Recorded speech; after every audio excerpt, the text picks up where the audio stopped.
ఓం నమ శివాయ. కార్తీక పురాణం మొదటి అధ్యాయం. నిష్ఠురి కథ. ఒక సద్బ్రాహ్మణుడికి నిష్ఠురి అనే కుమార్తె ఉండేది. ఆమె పుష్టిగాను అందంగాను అత్యంత విలాసంగాను ఉండేది. పేరుకే బ్రాహ్మణ కుమార్తె కానీ గుణాలేవి మంచివి అబ్బలేదు.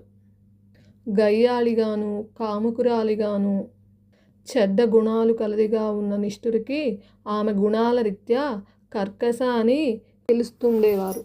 కర్కశను తండ్రి బాధ్యత ప్రకారం ఒక సద్బ్రాహ్మణుడికిచ్చి పెళ్లి చేశారు.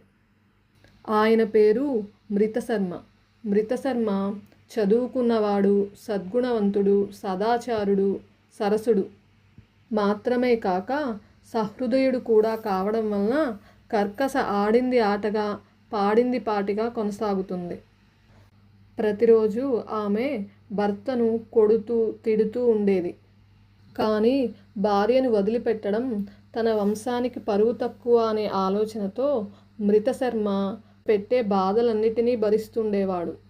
ఆమె హద్దుమీరి పరపురుషులతో అక్రమ సంబంధాలు పెట్టుకుని భర్తను అత్తమామలను మరింత నిర్లక్ష్యంగా చూసేది. అయినా భర్త సహించాడు. నాడు ఆమె విటులలో ఒకడు ఆమెను పొందుతూ, నీ మొగుడు బ్రతికి ఉండడం వల్లనే మనం తరచూ కలుసుకోలేకపోతున్నాం అని రెచ్చగొట్టడంతో కర్కశ రాత్రికి రాత్రే నిద్రిస్తున్న భర్తపై ఒక పెద్ద బండరాతిని మోపి చంపివేసింది. ఆ శవాన్ని తానే మోసుకుపోయి ఒక పాడుబడిన నూతిలో పడవేసింది. ఇదంతా చూసినప్పటికీ అత్తమామలు ఆమెనేమీ అనలేక ఇల్లు వదిలి పారిపోయారు.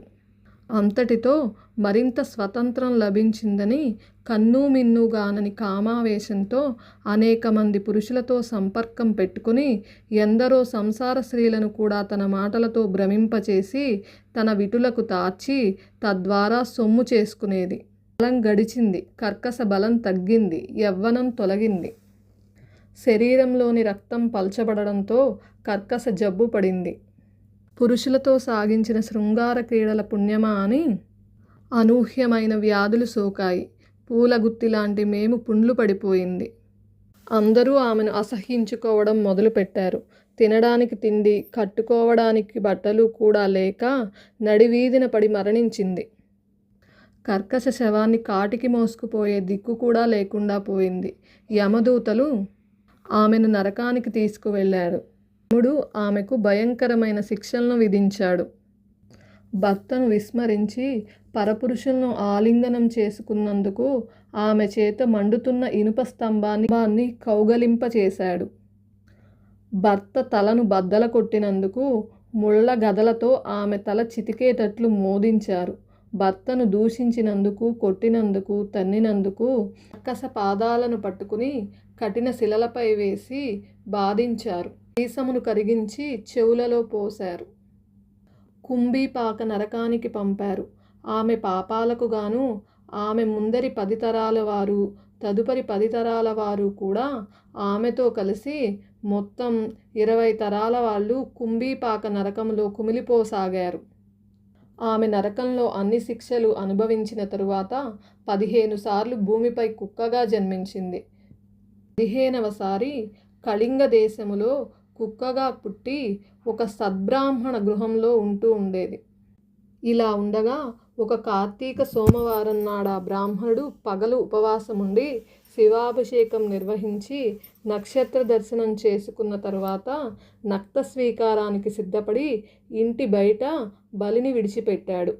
ఆనాడంతా ఆహారం దొరకక పస్తు ఉన్న కుక్క ప్రదోష సమయాన ఆ బలి అన్నాన్ని భుజించింది. పూర్వస్మతి కలిగి, ఓ బ్రాహ్మణోత్తమా, నన్ను రక్షించు అని అరుపులు మొదలుపెట్టింది. అది విన్న బ్రాహ్మణుడు కుక్క మాట్లాడడాన్ని గమనించి విస్తుపోతూనే, ఏమి తప్పు చేశావు? నిన్ను నేనెలా రక్షించగలను అని అడిగాడు. అందుకు ఆ కుక్క, ఓ బ్రాహ్మణుడా, పూర్వజన్మలో నేనొక విప్రవనితను. విటులతో కళ్ళు మూసుకుపోయి జానతనానికి ఒడిగట్టి భర్త హత్యను, వర్ణ సంకరానికి కారకురాలినైన పతితను. పాపాలు చేసినందుకు గాను నరకంలో చిత్రహింసలను అనుభవించి ఇప్పటికీ 14 సార్లు కుక్కగా పుట్టాను. ఇది 15వ సారి.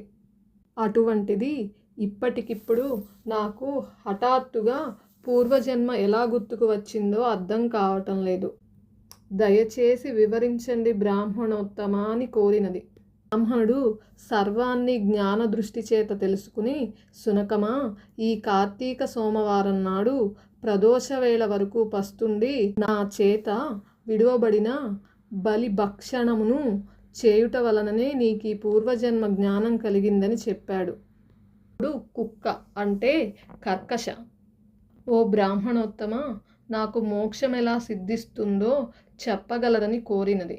కోరిన మీదట ఆ దయాళువైన బ్రాహ్మణుడు తాను చేసిన అనేక కార్తీక సోమవార వ్రతములలో ఒక సోమవారం నాటి వ్రత ఫలితాన్ని ఆ కుక్కకు దారపోయగా ఆ క్షణమే ఆ కుక్క సునక దేహాన్ని పరిత్యజించి దివ్య శ్రీ శరీరిణి అయి ప్రకాశమానహార వస్త్ర విభూషణి అయి పితృదేవతా సమన్వితయై కైలాసమునకు చేరినది. కార్తీక పురాణం మొదటి రోజు పారాయణ సమాప్తం. సర్వం శ్రీ ఉమామహేశ్వరార్పణమస్తు. శివార్పణమస్తు. ఓం నమః శివాయ.